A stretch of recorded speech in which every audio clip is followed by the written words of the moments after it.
قومی ترانہ اور اپنے والدین یا اساتذہ کے ادب کے لیے کھڑا ہونا جی جائز ہے. یہ جو لوگ ناجائز کہہ رہے ہیں وہ ان لوگوں کے اپنے ایک جذباتی دنیا ہے, ان کو مبارک ہو. جو ناجائز ہونے والی بات ہے وہ کوئی نہیں ہے. وہ جو حدیث شریف ہے وہ بالکل ڈیفرنٹ کانٹیکسٹ میں ہے, جو جامع ترمذی میں ہے کہ جس شخص کی یہ خواہش ہو کہ لوگ اس کے استقبال میں کھڑے ہو جائیں وہ اپنا مقام جہنم میں دیکھ لے. ٹھیک ہے, یہ حدیث ہی بتا رہی ہے کہ جس شخص کے لیے لوگ کھڑے ہو رہے ہیں نا, یہ اس سے متعلق حدیث ہے, نہ کہ کھڑے ہونے والوں سے متعلق. ورنہ تو حدیث یہ ہونی چاہیے تھی کہ جو شخص کسی کے استقبال کے لیے کھڑا ہو وہ جہنمی ہے. ٹائم قیامت تک ہے, کوئی ضعیف روایتی لے آئے. تو اس کا مطلب یہ بتایا جا رہا ہے کہ جو وہ شخص ہے نا وہ اپنے اندر تکبر نہ پیدا کرے. ویسے اسے کوئی پروٹوکول دینا چاہتا ہے وہ لوگوں کا رائٹ ہے. جامع ترمذی میں ایک اور حدیث ہے, انس بن مالک کہتے ہیں کہ ایک شخص ہم میں آتا تھا جو ہمیں سب سے بڑھ کر محبوب تھا, لیکن ہم کبھی بھی ان کے استقبال کے لیے کھڑے نہیں ہوئے کیونکہ وہ اس بات کو ناپسند فرماتے تھے, اور وہ اللہ کے رسول تھے صلی اللہ علیہ وآلہ وسلم. اچھا, یہ حدیث جو ترمذی کی ہے یہ بھی اس پر گواہی دے رہی ہے کہ نبی علیہ السلام نے اسے حرام نہیں فرمایا, بلکہ آپ کا ذاتی شغف تھا کہ میرے استقبال کے لیے کوئی کھڑا نہ ہو. انس بن مالک کے الفاظ دیکھیں نا, ورنہ تو انس بن مالک کا کام تھا کہ وہ اس کام کے حرام ہونے کا ذکر کرتے. وہ کہتے ہیں کہ اتنا بڑا شخص آتا تھا ہم کھڑے نہیں ہوتے تھے, یعنی ان کا دل کر رہا ہے کھڑے ہونے کو. اور پھر ریزن کیا بتا رہے ہیں کہ وہ اپنے حق میں اسے ناپسند فرماتے تھے. مراد یہ کہ نبی صلی اللہ علیہ وآلہ وسلم نے اسے شریعت کے طور پر حرام نہیں فرمایا, بلکہ اپنی ذات کے اعتبار سے. وہ تو میں بھی کرتا ہوں, میرے استقبال کے لیے کوئی یہاں کھڑا نہیں ہوتا, کوئی کھڑا ہونے کی کوشش بھی کرے اسے بٹھا دیتے ہیں. لیکن مجھے کوئی ملنے آتا ہے میں کھڑے ہو کے استقبال کرتا ہوں. ماں باپ آ جائیں کھڑا ہو سکتا ہوں تو کھڑا ہو جاتا ہوں. ٹیچر آ جائیں رسپیکٹ دیتا ہوں. بلکہ میں آپ کو بتاؤں گیم الٹ سکتی ہے اگر کوئی شخص کسی بڑے آدمی کے لیے جو واقعی جس کی وہ دل سے عزت کرتا ہے وہ کھڑا نہیں ہو رہا نا, این ممکن ہے کہ جو نہیں کھڑا ہو رہا اس کے اندر شیطان گھس گیا ہو تکبر کا کہ میں نہیں کھلوندا. یہ بھی ذرا ذہن میں دیکھیں. یعنی میں اپنے حق میں یہ سمجھتا ہوں کہ میرے سامنے کوئی بندہ ایسا آئے جس کی رسپیکٹ ہے ریلیجن کے پوائنٹ آف ویو سے, اور میں کھڑے ہو کر اس کا استقبال نہ کروں تو میں یہ سمجھوں گا کہ میرے اندر شیطان گھس گیا کہ میں اسے ڈیو رسپیکٹ نہیں دینا چاہتا. میں نے ہر وہ کام کرنا ہے جس سے میں اپنے اندر چھپے ہوئے شیطان کو ڈیگریڈ کر سکوں. تو اس کا طریقہ یہ ہے کہ مجھے رسپیکٹ دینی ہے. غامدی صاحب کے آئے داماد حسن الیاس بھائی, نہ صرف میں نے کھڑے ہو کے انہیں ریسیو کیا بلکہ اپنی جو مین چیئر تھی اس کے اوپر ان کو بٹھایا, خود سائڈ پہ بیٹھا. کیا فرق پڑ گیا؟ صرف اس لیے کہ مجھے کہیں یہ خیال نہ آئے کہ میں کوئی بہت بڑی چیز ہوں. تو اندر کی میں مارتے مارتے یہ نہ ہو کہ سب سے بڑی میں آپ کے اندر ہو جائے, میں نے ایسے کھلونا ہی نہیں جی. یہ آپ کیا میسج دے رہے ہیں کسی کو؟ رہا اس کا معاملہ تو آپ کے پاس کون سا تھرمامیٹر ہے چیک کرنے کا کہ اس کے دل کے اندر یہ تمنا ہے کہ لوگ اس کے لیے کھڑے ہوں؟ نہیں ہے نا. تو آپ ڈیو رسپیکٹ دیں اپنے ٹیچرز کو بھی, علماء کو بھی, جن سے آپ دین سیکھتے ہیں, یا آپ ان سے کالج اور یونیورسٹی کی تعلیم حاصل کرتے ہیں, یا آپ کے ماں باپ ہیں, یا آپ سے عمر میں بڑے ہیں. اس میں کوئی عیب والی بات نہیں ہے. کن چیزوں میں امت کو الجھا دیا ہے یہ بعض لوگوں نے, میں بڑا حیران ہوتا ہوں. اس کے اندر یعنی شرک کو داخل کر دیا. بھائی یار خدا کے لیے اللہ سے ڈر جاؤ. یہ تو الٹا آپ کے اندر تکبر آیا ہوا ہے. صحیح مسلم میں حدیث ہے جس کے دل میں رائی کے دانے کے برابر بھی تکبر ہوا نا وہ جنت میں نہیں جائے گا. جی تو صحابہ نے عرض کیا اللہ کے رسول بعض اوقات ہماری خواہش ہوتی ہے کہ ہمارے کپڑے اچھے ہوں, جوتیاں اچھی ہوں, گیٹ اپ اچھا ہو, کیا یہ بھی تکبر ہے؟ تو آپ نے فرمایا یہ تکبر نہیں ہے, اللہ بھی خوبصورت ہے اور خوبصورتی کو پسند فرماتا ہے. تکبر یہ ہے کہ تم حق بات سے اناد کرو, یعنی دل نے گواہی دے دی نا یہ بات ٹھیک ہے, پھر بھی تم نہ مانو. واقعی اس سے بڑا تو تکبر ہو ہی نہیں سکتا نا کہ قرآن و سنت کی کوئی بات آ جائے اور بندہ کہ میں نے نہیں ماننی, اور اللہ کے فضل سے, بلکہ کہنا چاہیے اللہ کے غضب سے دیندار طبقے میں یہ بات پائی جاتی ہے کہ آپ اسے بخاری مسلم سے نماز کا طریقہ بھی بتا دیں, کیسا تکبر اس کے اندر جھلکتا ہے. اس نے نہیں رفع الیدین پھر بھی شروع کرنا, تیرے ہوتے جنم لیا ہوتا, رفع الیدین پھر بھی نہیں سی تو کرنا. اسے دکھا دیں ایاک نعبد و ایاک نستعین, اس نے پھر بھی بابوں کو ہی پکارنا ہے. یہ تکبر. تو فرمایا تکبر یہ ہے کہ تم حق بات سے اناد کرو اور دوسروں کو حقیر جانو. دوسروں کو حقیر جاننے میں تو یہ ہو سکتا ہے نا کہ جب آپ کسی کو پروٹوکول نہ دیں تو ایک لمحے کے لیے آپ کے دل میں یہ گمان آ جائے کہ میں اس سے بہتر ہوں, بس گئے تو اسی اس گل نو لے کے بیٹھے رہو, تعظیم کے لیے کھڑا نہیں ہونا چاہیے. تو گیا, تیرے اندر شیطان وڑ گیا جڑا نہیں کھلوتا, تو کھلو جائے گا تو ایمان بچا لے گا. اور وہ تو مسئلہ ہی تیرا جعلی ہے نا کہ تعظیم کے لیے کھڑا نہیں ہوا جا سکتا. تو نے تعظیم کے لیے کھڑے نہ ہو کے اپنے اندر بیٹھے ہوئے شیطان کو ایکسپوز کر لیا ہے کہ سب سے بڑا شیطان تو ہے, تیرے اندر اتنا تکبر ہے کہ تو کسی کو اتنا پروٹوکول دینے کے لیے تیار نہیں. دوسری طرف تو آپ کو بتاتے ہیں کہ سیدہ فاطمہ جب آتی حضور کھڑے ہو جاتے ہیں ان کے استقبال کے لیے, چادر بچھا دیتے, مرحبا پیاری بیٹی, بوسا دیتے, سب کچھ. یار یہ نارمز ہوتی ہیں. یہ کون سا دین تم لوگ سکھا رہے ہو آ کے؟ اکثر مجھے بھی لوگ بھیجتے رہتے ہیں جو ڈاکٹر سرار صاحب نے, یار ڈاکٹر سرار صاحب نے کہہ دیا تو بس اللہ تعالیٰ ان کی غلطی سے درگزر فرمائے. ٹھیک ہے, غلطی کسی کو بھی لگ سکتی ہے. بخاری مسلم دونوں میں حدیث ہے, سعد ابن معاذ رضی اللہ تعالیٰ عنہ اوس کے سردار تھے. یہ دو ڈومیننٹ بندے ہیں سعد نام کے, انصار مدینہ میں سے, سعد ابن معاذ اور سعد ابن عبادہ.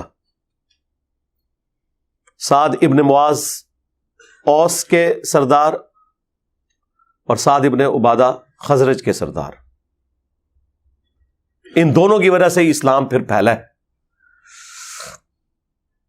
تو سعد ابن معاذ کو غزوہ خندق کے موقع پر ایک تیر لگا ان کے گھٹنے میں, زخم لگ گیا ان کو. پھر انہوں نے دعا بھی کی تھی کہ اے اللہ اگر مشرکین عرب سے کوئی جنگ اب باقی نہیں ہے نا نبی علیہ السلام کی, اور عرب کی سرزمین میں آپ کا غلبہ ہو چکا, تو اسی زخم سے مجھے شہادت کی موت دے دینا. اور وہ ان کا زخم پھر دوبارہ سے کھل گیا اور وہ شہید ہو گئے اس میں. کیونکہ خندق کے موقع پر ہی بخاری میں آتا ہے حضور نے یہ کہہ دیا تھا کہ یہ آخری دفعہ مشرکین عرب آئے ہیں اب یہاں, اب تم ان پہ چڑھائی کرو گے. اور وہی ہوا کہ دیکھیں نا, اس سے پہلے وہ بدر میں آئے, احد میں آئے, خندق میں آئے, لیکن اس کے بعد نبی علیہ السلام ہی گئے. پہلی دفعہ تو صلح حدیبیہ ہو گئی اور اس کے بعد پھر فتح مکہ ہوئی. تو اب جب ان کے گھٹنے پہ تیر لگا ہوا تھا, بنو قریظہ کا فیصلہ کر کے وہ جب واپس آئے, وہ اپنے گدھے پہ سوار تھے, تو نبی علیہ السلام نے ان کے قبیلے کے لوگوں سے فرمایا قوموا الی سیدکم, اپنے سردار کی طرف کھڑے ہو جاؤ. تو وہ کہتے ہیں کہ جی اس سے مراد کو استقبال کے لیے کھڑا ہونا نہیں تھا, وہ اس لیے تھا کہ تاکہ انہیں زخمی حالت میں گدھے سے نیچے اتارا جاتا, ورنہ نبی علیہ السلام کہتے قوموا لسیدکم, اپنے سردار کے لیے کھڑے ہو جاؤ. یہ تو تھا اپنے سردار کی طرف کھڑے ہو جاؤ. یہ نبی علیہ السلام کیٹاگوریکل سٹیٹمنٹ دے رہے ہیں اگر ان کو اتارنا ہوتا تو حضور 2 بندوں کی ڈیوٹی لگاتے, پورے قبیلے کو کہتے. ایک بندے کو گدھے سے اتارنے کے لیے پورے قبیلے کو کہا جا رہا ہے کہ اپنے سردار کی طرف کھڑے ہو جاؤ. ایک پروٹوکول کے لیے اتارنا بھی مقصود تھا, لیکن ایک پروٹوکول دینا بھی رہا. خود نبی علیہ السلام, میں نے آپ کو پہلے بتایا, آپ کی اپنی ذاتی پسند ناپسند اپنی جگہ, لیکن نبی علیہ السلام نے کبھی اس طرح کے معاملات امت کے اوپر امپوز نہیں کیے جو آپ کی ذاتی شخصیت سے متعلق ہوتے تھے. یہ 2 الگ چیزیں. تو یہ حدیث واضح ثبوت ہے. پھر قرآن میں بھی آیا کہ اپنے کندھے عاجزی کے ساتھ جھکا کے رکھو اپنے ماں باپ کے سامنے, یعنی اکڑ کے نہیں رہنا. حد رکوع اگر نہ جھکا جائے تو آپ اپنا سر بھی یوں جھکا سکتے ہیں, ٹو باؤ ڈاؤن کسی کے سامنے رسپیکٹ کے طور پر.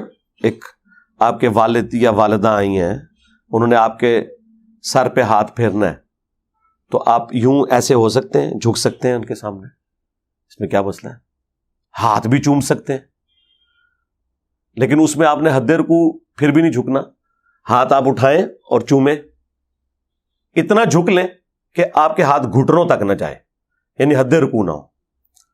میں نے غامدی صاحب کے ہاتھ چومے تھے, وہ لوگوں نے بڑی نیچے, علماء نے بھی اعتراض کرنے شروع کر دیے, دیکھو جی ہمارے علماء کی تو رسپیکٹ نہیں کرتا, اور ادھر دیکھو یہ کر رہا ہے. یہ رہا آپ کے بھی علماء کے اس وقت بھی چومتے رہے, اب بھی چومتے ہیں اللہ کے فضل سے. اگر چومنے سے آپ لوگ خوش ہوتے ہیں نا, میرے وہ استاد جنہوں نے مجھے بچپن میں قرآن پڑھایا ہوا نا, ابھی بھی کٹر بریلوی مجھ سے نفرت کرتے ہیں, وہ ابھی بھی آتے ہیں, میں ان کے ہاتھ چومتا ہوں اسی طریقے سے. مجھے کیا فرق پڑتا ہے یار, رسپیکٹ اپنی جگہ آپ نے دینی ہے, ٹھیک ہے. جس سے آپ نے کچھ بھی علم حاصل کیا آپ نے اسے ڈیو رسپیکٹ دینی ہے. صحابہ کرام نبی علیہ السلام کے مبارک ہاتھوں کو چومتے تھے, بلکہ وہ ترمذی میں اور ابو داؤد میں تو حدیث ہے, وہ چند یہودی آئے تھے, انہوں نے تو نبی علیہ السلام کے پاؤں مبارک بھی چومے تھے. لیکن یہ پاؤں والا پروٹوکول صرف نبی علیہ السلام کا ہے. ہاں, یہ ذہن میں رکھیے گا, ہم پاؤں چومنے کے کسی کے حق میں بھی قائل نہیں ہے سوائے رسول اللہ صلی اللہ علیہ وآلہ وسلم کے. البتہ ہاتھ چومنا, وہ آپ کسی بھی رسپیکٹیبل پرسنالٹی کے ہاتھ چومیں بغیر رکوع تک جھکے ہوئے, ہاتھوں کو بلند کریں اور چومیں. اس کے ثبوت میں وہ حدیث موجود ہے الادب المفرد کے اندر. امام بخاری نے الگ سے آداب کے اوپر ایک کتاب لکھی ہے الادب المفرد. اس میں وہ لے کے آئیں کہ سلمہ ابن اکوا رضی اللہ تعالیٰ عنہ, جو درجنوں میل تک پیدل دوڑ سکتے تھے, اور نبی علیہ السلام نے کہا تھا کہ ہمارے پیادوں میں سلمہ بن اکوا سے بہتر شخص کوئی نہیں ہے. جس طرح وہ آج کل آپ وہ ریڈ انڈینز کو یا افریقنز کو دیکھتے ہیں نا, تھکتے ہی نہیں ہیں. صحابہ کرام میں سلمہ ابن اکوا تھے, یہ اکیلے بھاگ کے گئے تھے اور نبی علیہ السلام کے اونٹ چھڑوا کے لے آئے تھے. بخاری میں آتا ہے وہ جو چند قبیلے کے لوگوں نے حضور کے وہ اونٹ ہانک کے لے گئے تھے. تو ان کو 2 تابعین ملنے کے لیے آئے. بس گفتگو شروع ہوئی تو سلمہ ابن اکوا نے کہا کہ یہ میرے ہاتھ ہیں جن سے میں نے حضور کے ہاتھوں پر بیعت کی ہوئی ہے. بس یہ بات کرنی تھی نا, وہ تابعین ایک دم کھڑے ہوئے اور انہوں نے ان کے ہاتھوں کو پکڑ کے بوسہ دیا. یہ حدیث الادب المفرد کے اندر موجود ہے. اور اس سے یہ بھی ثابت ہوا کہ سلمہ ابن اکوا نے اپنے دونوں ہاتھوں کا ذکر کیا کہ حضور کے ساتھ انہوں نے اس سے مصافحہ اور بیعت کی, اور دوسرا تابعین نے حضور کی نسبت کی وجہ سے اس صحابی کے ہاتھوں کو چوما کہ یہ وہ ہاتھ ہیں جنہوں نے ہمارے نبی کے ہاتھوں میں ہاتھ دیا ہوا ہے. ویسے تو امام بخاری صحیح بخاری میں بھی لے کے آئے ہیں کہ ابن مسعود کہتے ہیں کہ نبی علیہ السلام نے اپنے دونوں مبارک ہاتھوں میں میرا ہاتھ لے کے مجھے تشہد تعلیم فرمایا تھا, التحیات للہ والصلوات والطیبات. اس پہ امام بخاری نے باب باندھا ہے 2 ہاتھ سے مصافحہ کا مشروع ہونا.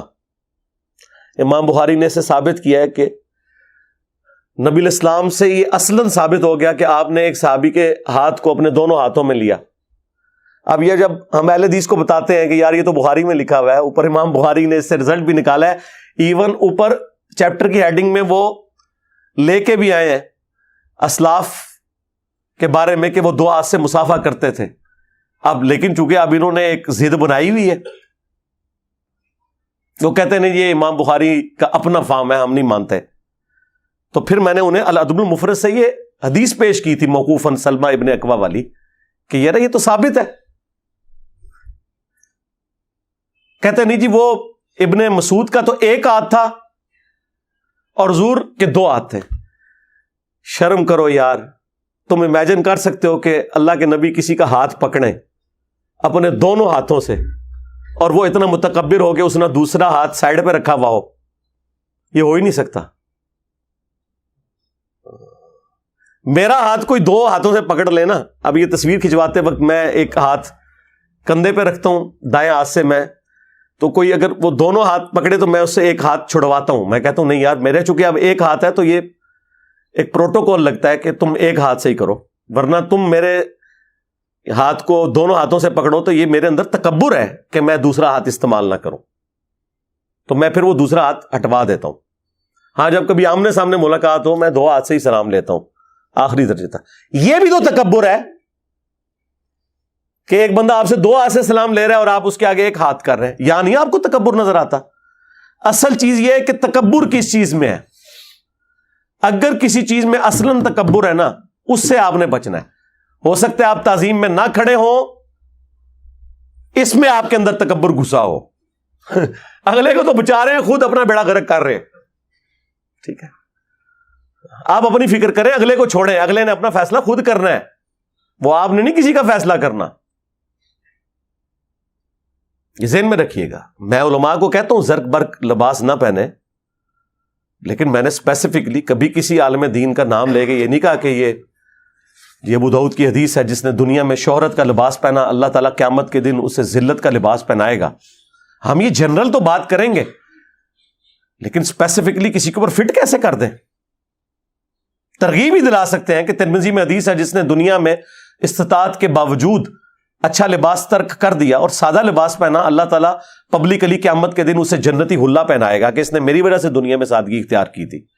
تو ہم یہ ترغیب تو دلا سکتے ہیں، لیکن ہم لوگوں کو یہ تو نہیں کہہ سکتے کہ اگر کسی نے مہنگا لباس پہنا تو وہ اتار دے یا وہ تکبر کر رہا ہے. معاذ اللہ، ہم کیوں ایسے کسی کے بارے میں بدگمانی کریں؟ ترغیب دلائیں گے، اس کا اور اللہ کا معاملہ ہے. ہمارا کام صرف قرآن و سنت کی روشنی میں سچ بات، حق بات پہنچانا ہے. مانتا ہے مانے، نہیں مانتا نہ مانے. تو یہ بات شروع ہوئی تھی وہ تعظیم کے لیے کھڑے ہونے، تو 2-4 باتیں جو میرے دماغ میں ہی میں نے کر دی تاکہ یہ فتنہ بھی دب جائے. خام خواہ ان چھوٹی چھوٹی چیزوں کو اس حوالے سے مصیبت بنایا ہوا ہے. یہ آپ نے اپلائی کرنا ہے نا، اپنے اوپر کریں، کسی کے اوپر نہ اپلائی کروائیں. یعنی آپ اپنے لیے نہ کسی کو کھڑے ہونے دیں، لیکن کسی کو یہ کیوں کہتے ہیں کہ آپ فلاں فلاں کے لیے نہ کھڑے ہو؟ یہ کون سا دین ہے یار؟ اپنی طرف سے آپ نے اپنی خواہشات کو دین کا نام دیا ہوا ہے. یہ کام چھوڑ دیں. اور جو احادیث آپ پیش کرتے ہیں وہ بالکل ان کا کوئی لینا دینا نہیں ان معاملات کے ساتھ. وہ میں نے ساری احادیث خود ایکسپلین کر دی ہیں اور بارہا کر چکا ہوں، اور الحمدللہ میں اپنے اوپر عامل ہوں کہ میں اپنے استقبال کے لیے کسی کو کھڑا نہیں ہونے دیتا. الحمدللہ. صلوا علی محمد وآل محمد. اللہم صلی علی محمد وعلی آل محمد واصحاب محمد وازواج محمد اجمعین الی یوم الدین.